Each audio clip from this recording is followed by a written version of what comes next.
A.D.V.I.S.S, Freestyle Sundays, Season 9. Catch me on the B side, besides all the lies.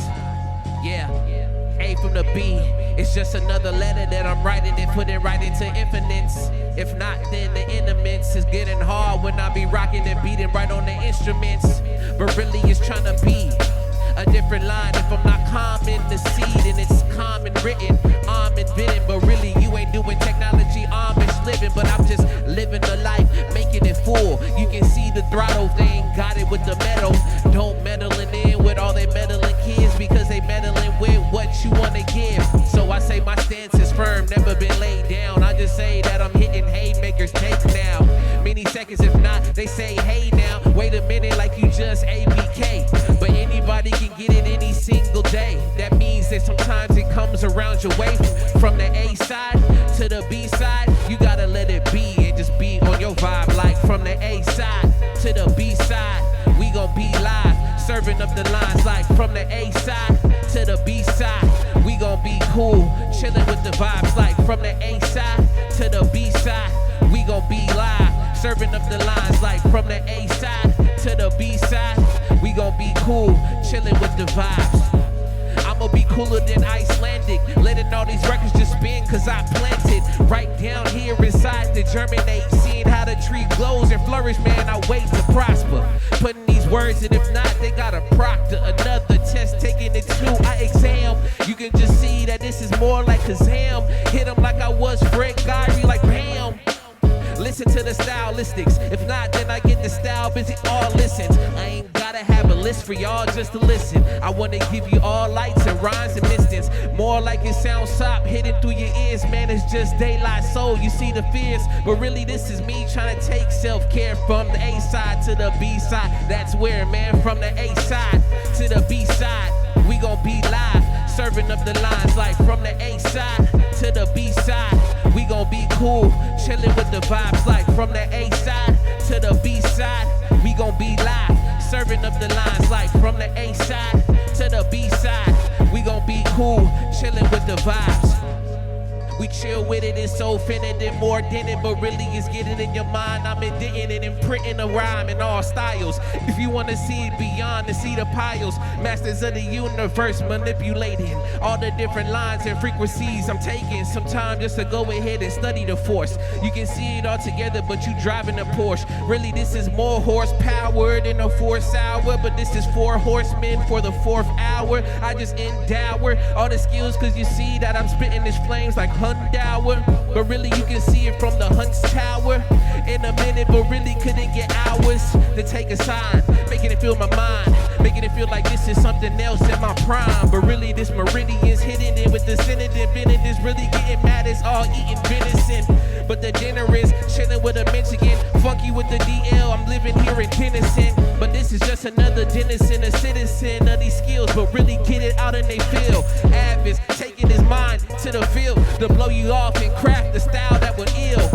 Anything or cure it like an apothecary, but I'm really carrying bars to see how it varies down deeper from the other times. From the A side all the way to B side. Said from the A side to the B side, we gon' be live, serving up the lines. Like from the A side to the B side, we gon' be cool, chilling with the vibes. Like from the A side to the B side, we gon' be live, serving up the lines. Like from the A side to the B side, we gon' be cool, chilling with the vibes.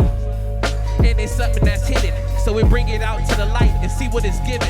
If not, then you know that the pleasure is yours. If not, then we gotta give it all in the store. A.D.V.I.S. with a different style to intort, but really this is something that's foreign, so I import a different sort of things and things that bring out rings that always got you humming up in your earrings.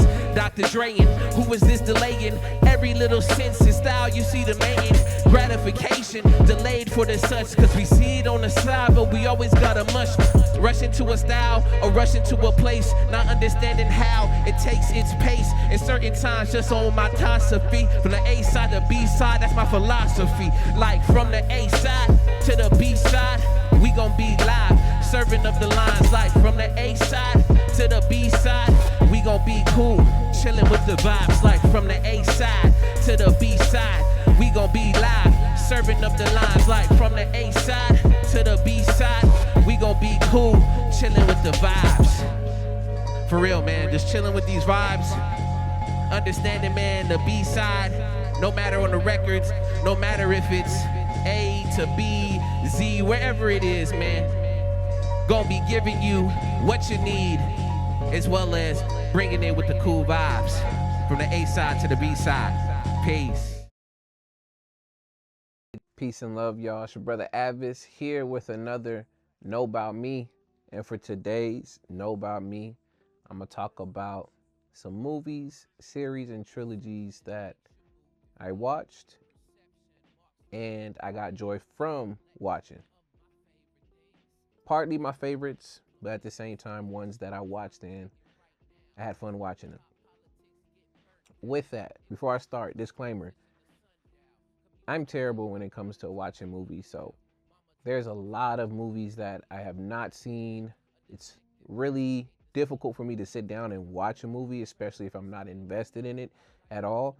And most of the time, the genres that I will watch movies in are a lot more action and kung fu, martial arts based. Not but you're going to know.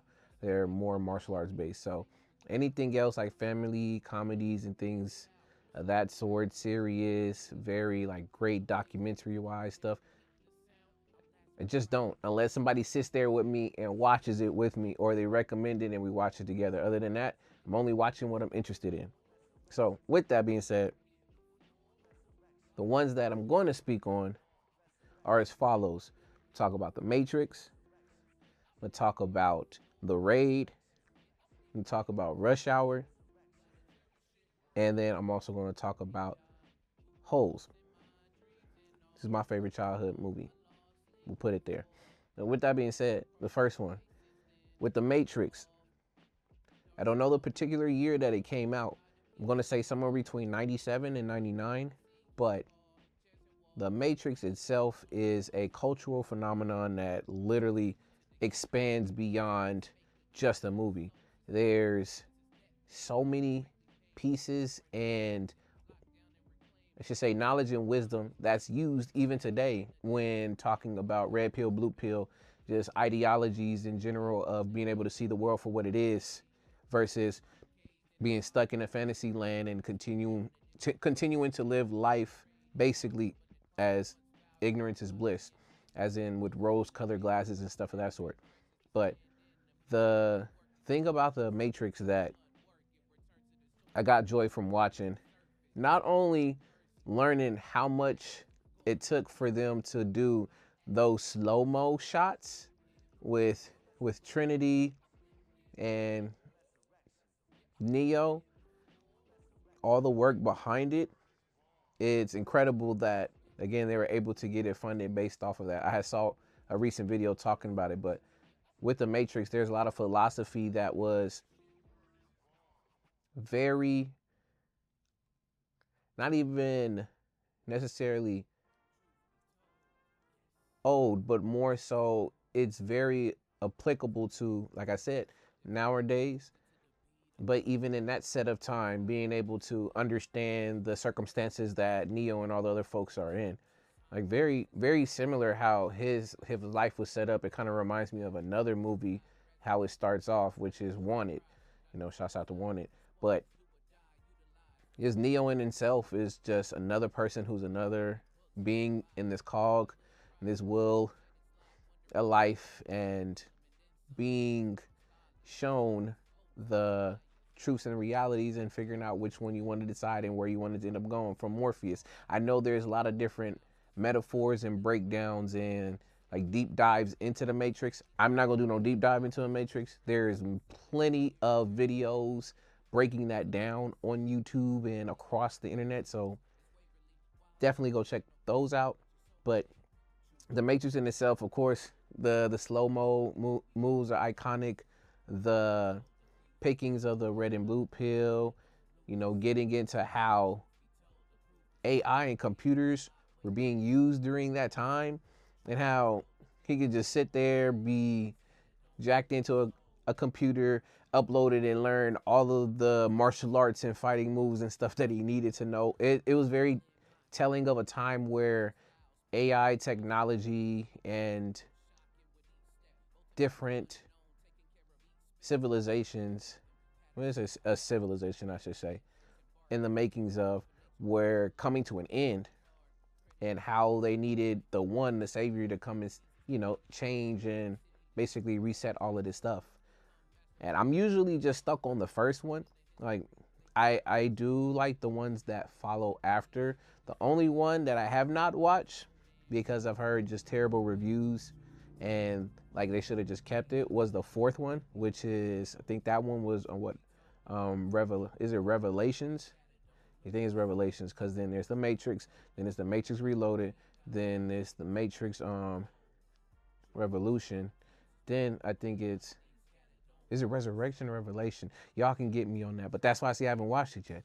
But I think out of the terms of the movies, I liked the first one, then the third one, then the second one, in those particular lanes. But besides that, yeah, I was heavily on the first one. I mean, doing a lot of not doing the stunts, but trying to do those things as a kid, and like moving and dodging and doing Matrix and stuff like Neo. It was fun.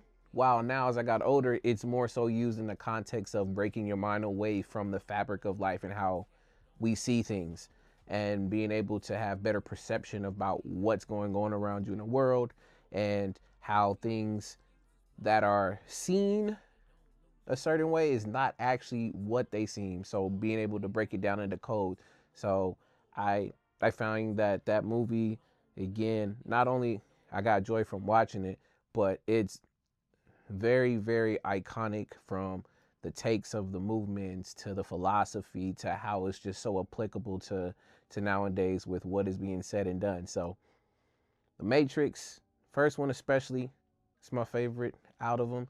But the series in itself, besides the fourth one, I'm going to watch the fourth one. So after this, most likely I will probably have watched it. But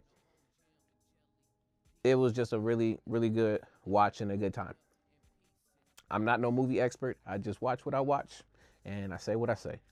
Now, the second one, talking about, now this one, they both like action sci-fi. The first one's more action sci-fi a bit. This next one is more action wise.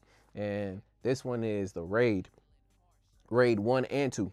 And shouts out to my brother Riddell.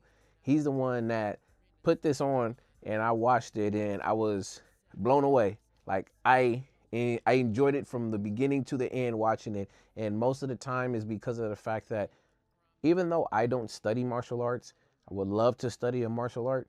Who knows? It's never too late to try.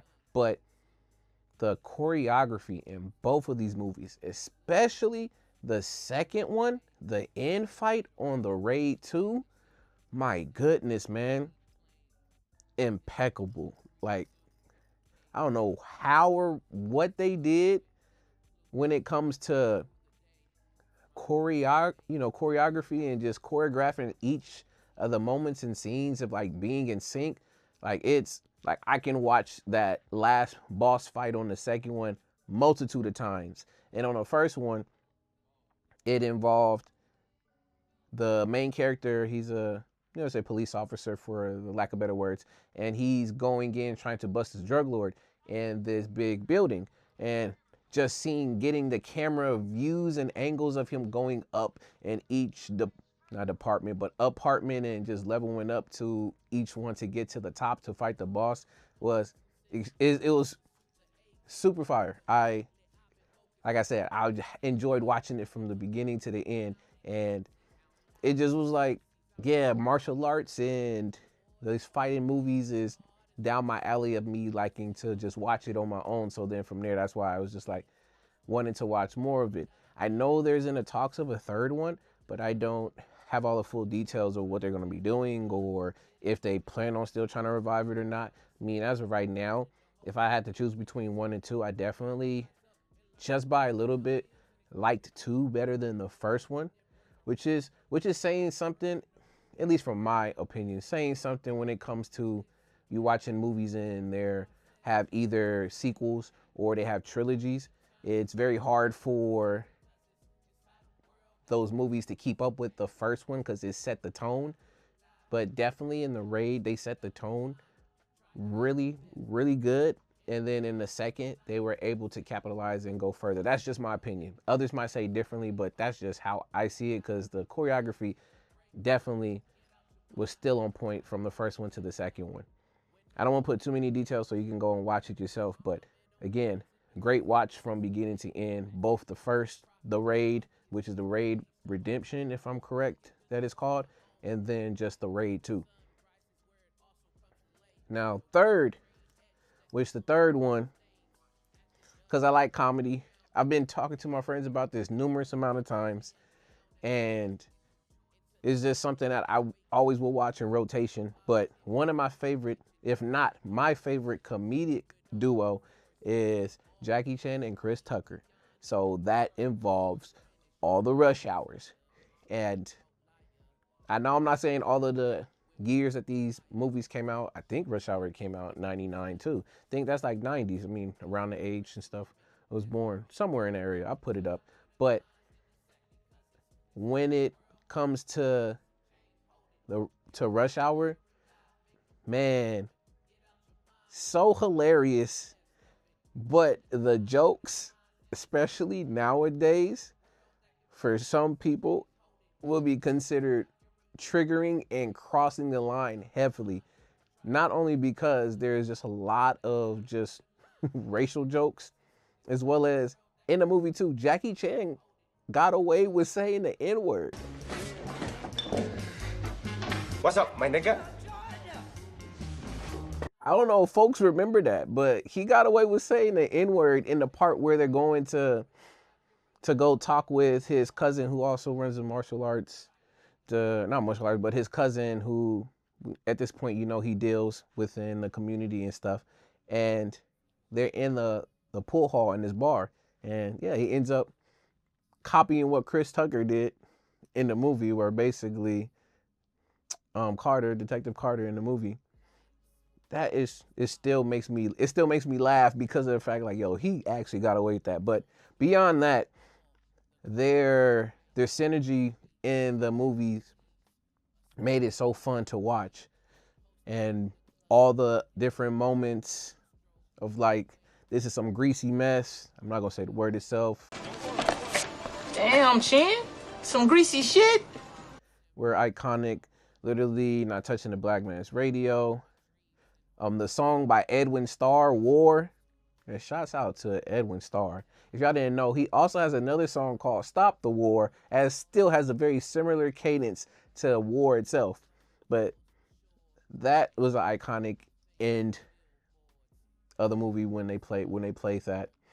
But also when he did the $50 million, like, there's so many of them. Like, I also like watching the bloopers at the end of all of these, because it's just super funny. And then the little girl listening to Mariah Carey, singing Mariah Carey stuff, talking about push the button towards the end. I'm like going everywhere. But literally, again, my favorite comedic duo, but the first one is gold. Now, when it came to the second one, and I was talking to my friend recently about this, in terms of the second and third one, personally, I like more of the fight scenes in the second one, but I like the overall story wrapped together in the third one. And what I mean by that is, in the second one, I know they were doing the love interest for Jackie in it. I don't know, it didn't mesh well for me personally. So I know they had Ricky Tan in that one, and going to the casino, and then he getting caught up with other girl that's trying to kill him, and all of Ricky Tan's folks. But because they're figuring out, because he killed his father, who was also in the line of being a detective, police officer, things of that sort. But that part of trying to add in a love interest, it didn't mesh well for me. So when I go to the third one, like, the jokes were hidden. Like, my favorite one out of even the whole series, when it came to, like, the comedic jokes and, like, parts of the movie, was when in the third one they went to go try to figure out where Soo Young's locker was. So they ended up going to that dojo, and in the dojo they're doing the whole I am you and you are me. Who are you? You. No, not me, you. Yes, I am you. Just answer the damn questions. Who are you? I have told you. Are you deaf? No, you is blind. I'm not blind, you blind. That is what I just said. You just said what? I did not say what. I said you. That's what I'm asking you. And you is answering. Shut up. You. Yes? Not you, him. What's your name? Me. Yes, you. I am me. He's me. And I'm you. And are you deaf? No, you is blind, and you is his name, and the other guy's name is me.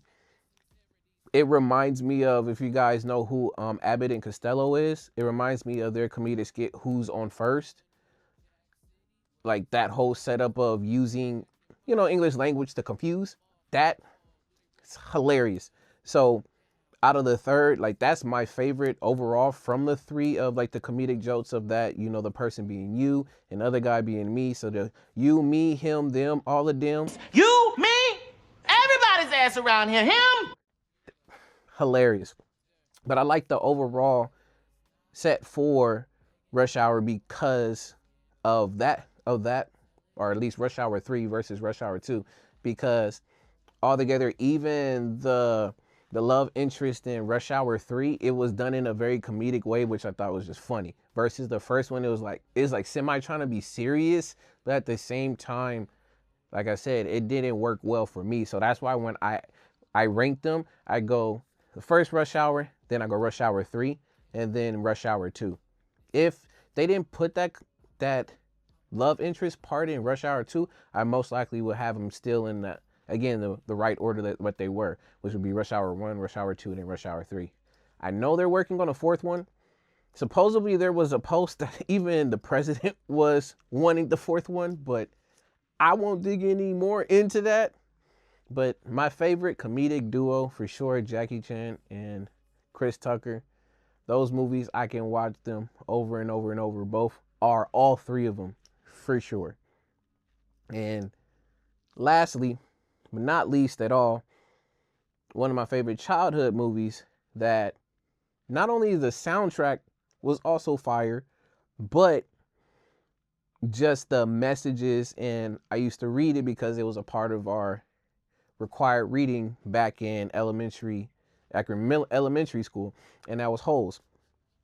Now with Holes, I'm not going to go try to give you synopsis of the movie. I'm just going to talk about parts. Literally, shouts out to Shia LaBeouf, shouts out to Cleo Thomas. There's a number of folks in there that, again, they get their respects for the movie. But what I liked about it the most was, again, a lot of the camaraderie, as well as like friendships built, learning how to be patient with the process, and also learning how to, not only prove your innocence, but learning how to value hard work and determination to prove yourself, which then brings about the truth being revealed, and how you're able to find find the things that you were looking for and you were needing. It was there. But friendship was like one of the biggest ones, because the on movie friendship between, of course, Caveman, which is Shia LaBeouf, and Zero, which was Cleo Thomas, it was cool. I liked watching it, for real. Like singing the songs, seeing the moments, and then being able to read the book and see the differences between the book and the movie was really cool. And then the end with all of the stuff and how it happened, a lot of course, like the happy endings and, redoing what was wrong in the beginning to come back and rectify and make it right. Which that's not always what happens in life, but it just goes to show you that like things like that, it can happen. And just to wrap up the movie, it did a really good job of doing so. But yeah, Hole's childhood movie, I can watch that back and forth and keep that in rotation. It was really good. But those are all of them. I don't keep going because it's already long as is. But again, the movies that I got joy from watching from front to end, where as follows, we had The Matrix, so that's the whole series. Still gotta watch 4. The Raid, which 1 and 2. Then also talking about the comedic funniness of Rush Hour. And then lastly, with the movie Holes. But with that, y'all, thank y'all for staying and watching this episode of Know About Me. If you want to know more about me, stay to the end of these so that you can learn more about me. With that being said, I've been your brother A.D.V.I.S. This is Freestyle Sundays, Season 9. I'm feeling well. Hopefully y'all feeling fine. We're going to keep it moving and keep it pushing, because no matter if you're on the A side or the B side, we're going to keep it live and keep it cool with a chill and a relaxing vibe. Until next time, peace. The alien.